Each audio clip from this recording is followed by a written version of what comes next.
These are the words of Jesus the world was never meant to hear. Words that remained hidden for almost 2,000 years, sealed inside clay jars, buried beneath the sands of Egypt, and protected by silence. When the Gospel of Thomas was finally discovered in 1945, scholars were stunned. Not because it contradicted Jesus, but because it revealed a version of his teachings far more mystical, direct, and transformative than what most people grew up with. Imagine opening a book you never knew existed, and realizing it contained the missing pages of your own spiritual story. That's what the Gospel of Thomas feels like. And tonight, you're going to hear some of its most powerful sayings, and what they actually mean for your awakening, your identity, and your connection to the divine. Let's begin where this lost gospel was found. In the deserts of Nag Hammadi, a group of farmers were digging for fertilizer when they hit something solid. At first, they thought it was a tomb. Instead, it was a sealed jar, a tall earthen vessel from the 4th century. Inside were 13 leather-bound codices, ancient manuscripts, untouched since the early days of Christianity. One of them contained a text unlike anything in the New Testament. 114 sayings attributed to Jesus. No crucifixion narrative. No miracles. No stories. Just pure teachings, raw, direct, and often shockingly intimate. This was the Gospel of Thomas.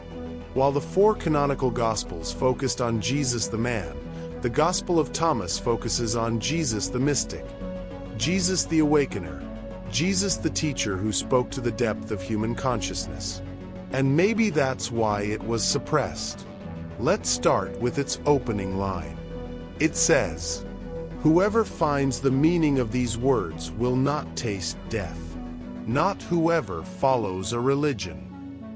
Not whoever believes the right doctrine, but whoever finds the meaning." It points to inner discovery, understanding, awakening. This already tells you, this gospel isn't about external salvation. It's about transforming your perception from the inside. And the verses go deeper. Verse 3 might be the most famous, and the most dangerous to the religious structure of its time. Jesus says, "If those who lead you say, 'The kingdom is in the sky,' then the birds will precede you. If they say it is in the sea, then the fish will precede you. Rather, the kingdom is within you and it is outside you." Read that again. Jesus is dismantling the entire idea that salvation is far away, exclusive, or controlled by spiritual authorities.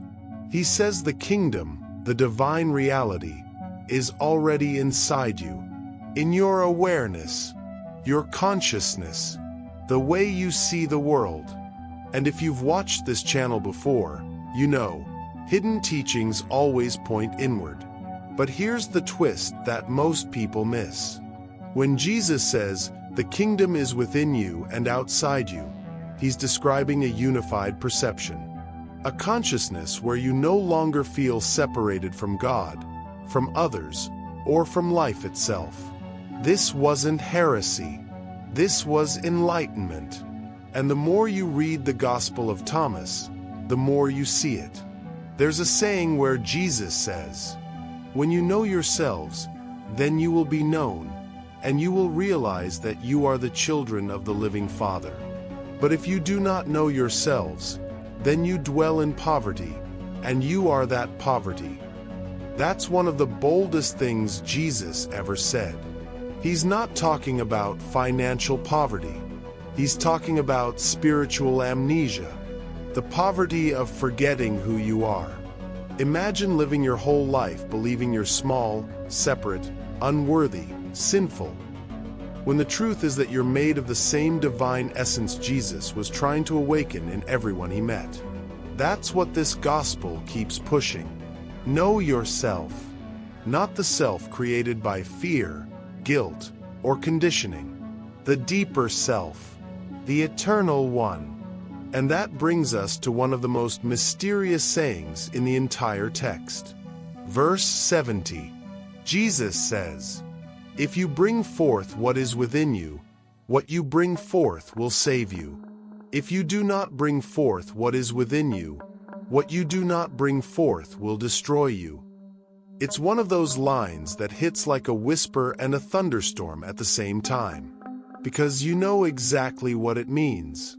Every gift you've buried, every truth you've avoided, every part of you you've silenced because you were scared or ashamed, those are the very things capable of setting you free.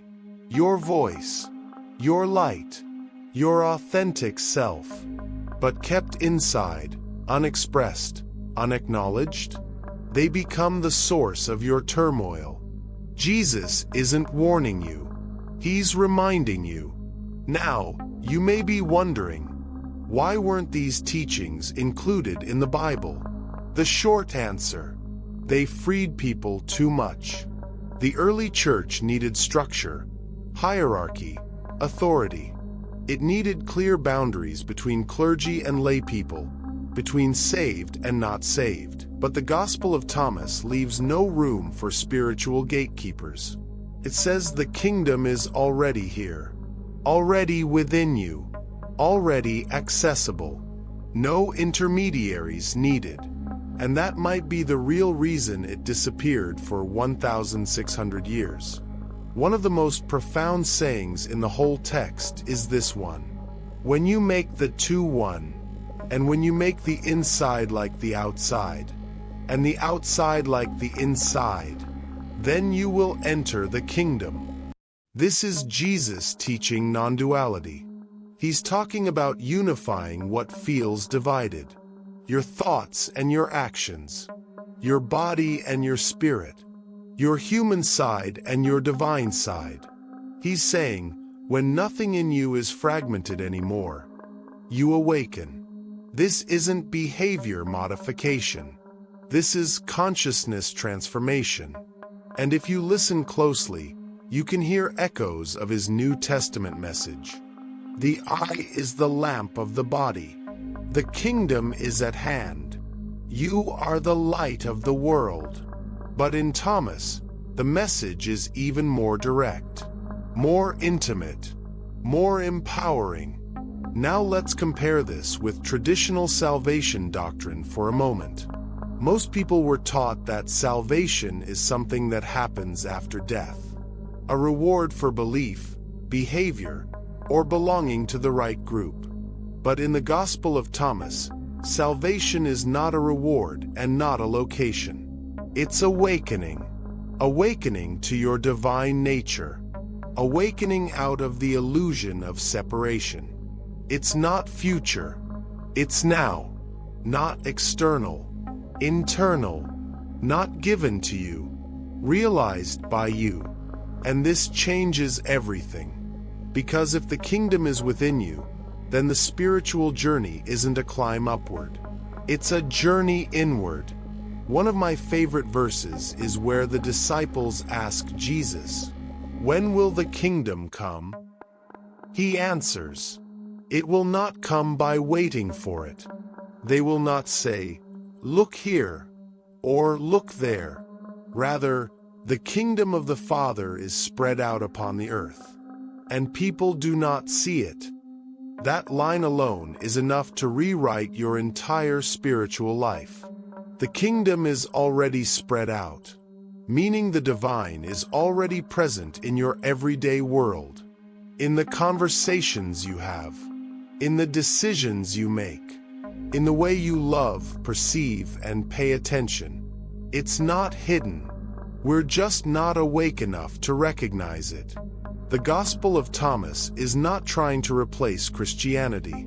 It's trying to restore the heart of what Jesus taught before layers of doctrine were added on top. And the heart of his message is simple.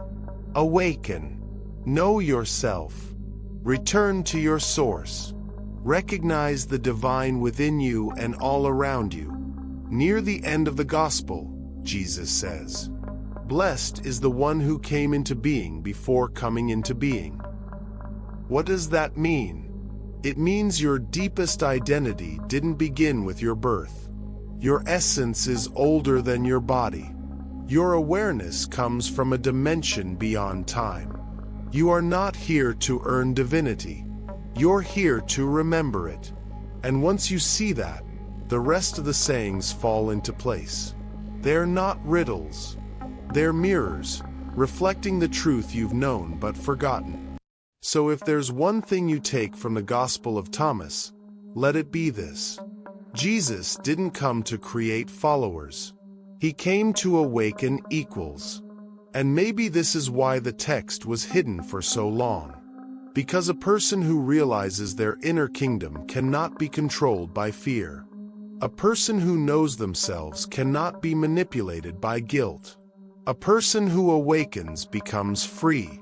Not someday, not after death, but here now in this life. If this video opened something in you, let me know in the comments. I'd love to hear what verse or idea stood out the most. And if you want more explorations of hidden scriptures, mystical Christianity, and the lost teachings of Jesus, make sure you like this video and subscribe. It truly helps the channel keep growing. And remember, these are not heresies. These are not contradictions. These are the words of Jesus the world was never meant to hear. And they might be the very teachings that lead you back to yourself.